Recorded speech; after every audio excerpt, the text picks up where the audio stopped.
Polisi Syariat Islam dan Satpol PP di Aceh Barat membongkar sejumlah kafe di Pantai Suaride, Kecamatan Johan Palawan. Pembongkaran kafe yang diduga dijadikan tempat mesum ini berlangsung ricuh.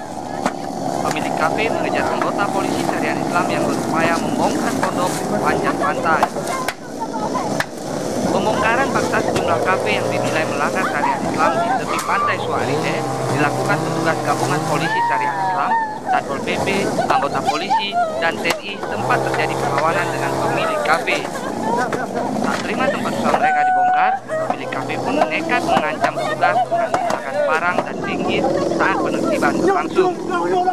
Selain pembongkaran sejumlah pondok tempat duduk pengunjung yang dibuat tertutup itu, petugas juga membersihkan pohon-pohon di lokasi kafe yang menutupi pondok.